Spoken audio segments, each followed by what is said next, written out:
Décharge un condensateur dans un autre de même capacité. Un condensateur de capacité C est chargé sous une tension U0. Il est relié à l'instant initial par l'intermédiaire d'un conducteur ohmique de résistance R. Un autre condensateur de même capacité C' égale C, initialement déchargé. 1. Établir l'équation différentielle vérifiée par l'intensité du courant et du T. 2. La solution de cette équation différentielle est de la forme et de t égale à exponent t sur tau. Déterminer les expressions de A étant en fonction des paramètres du circuit. 3. Comparer les charges des condensateurs en régime permanent. 1. L'équation différentielle vérifiée par l'intensité du courant.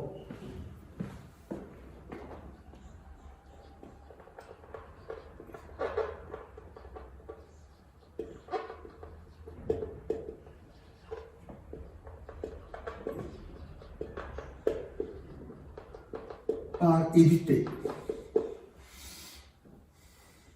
Le schéma du circuit, le condensateur de capacité C est relié par l'intermédiaire d'un conducteur ohmique de résistance R à un autre condensateur de même capacité C' égale C, non chargé initialement.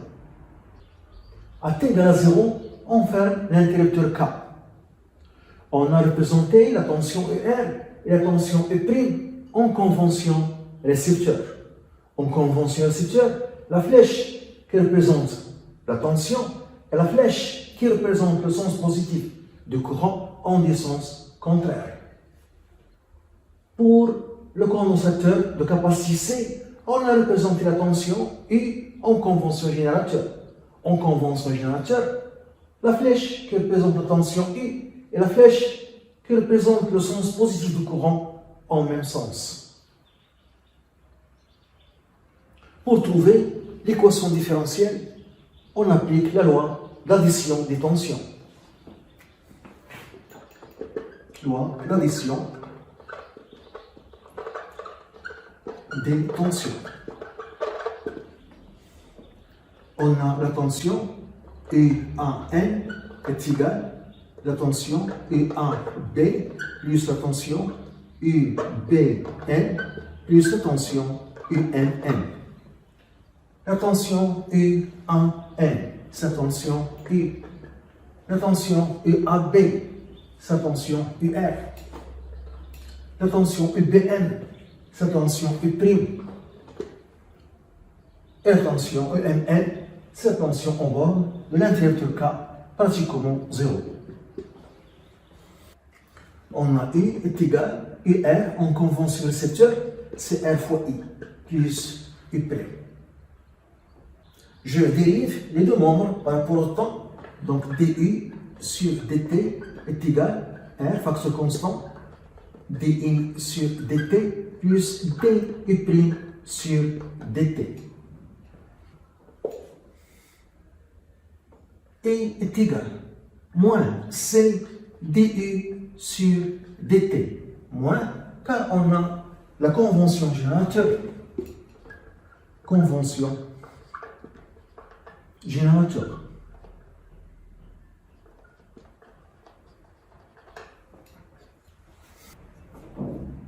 Donc, du sur dt est égal à moins I sur C. Et on a aussi I est égal à C' fois du' sur dt, car on a la convention récepteur.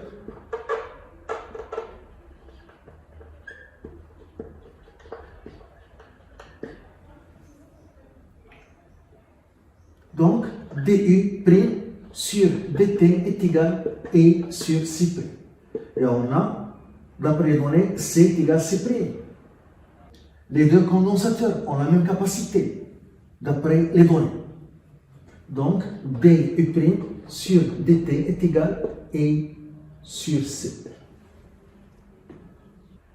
Et je remplace ici. Donc, on a, et par suite,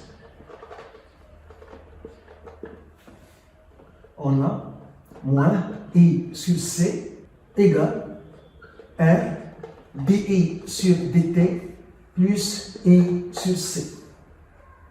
Je déplace ce terme dans notre membre et je vais avoir R, la dérivée de l'intensité de courant par rapport au temps, plus 2I sur C est égal à 0. Je vais multiplier les deux membres par l'inverse de ce facteur de I. Je multiplie les deux membres par C sur 2. J'obtiens R fois C sur 2 dI sur dt plus I est égal à 0. C'est l'équation différentielle recherchée. Les expressions de 1 et taux.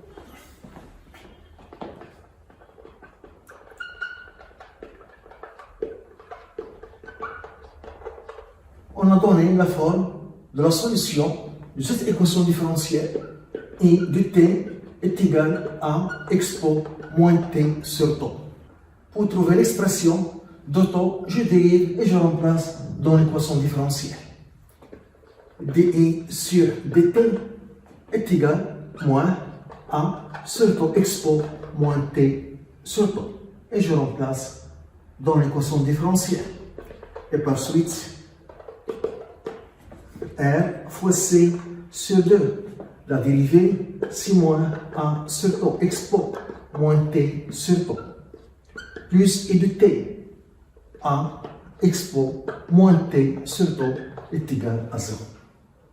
Je factorise par A expo moins T sur taux.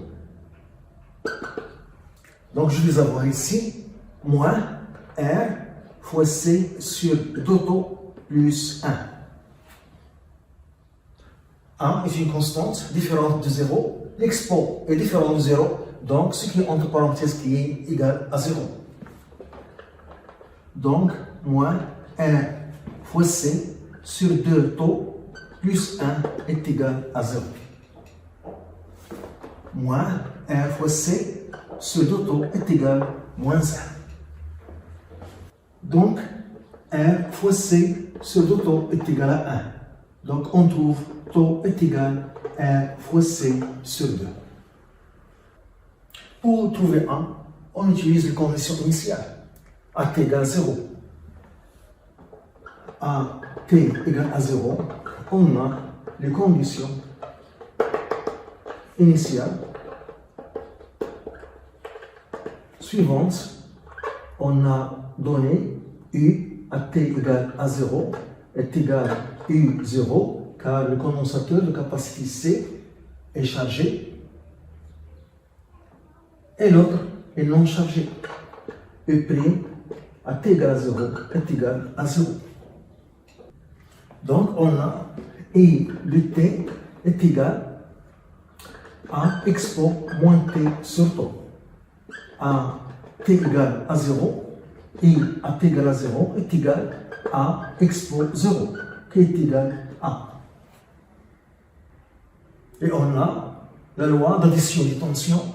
U est égal à R fois I plus U'. Et on a à t égale à 0, U, la tension U à t égale à 0 est égal à R, l'intensité I à t égale à 0 plus U' à t égale à 0.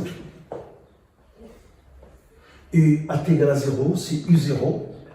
Le premier condensateur est chargé initialement est égal à R, I à t égale à 0 plus U' à t égale à 0. Le deuxième condensateur est non chargé initialement.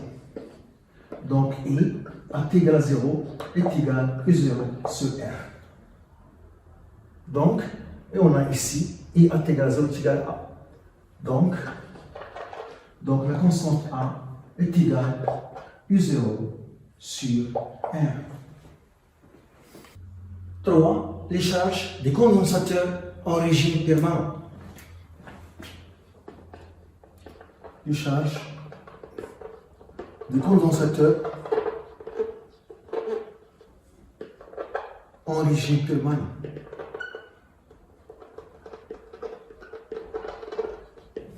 On a la solution I de t est égal à U0 sur R expo moins T sur taux.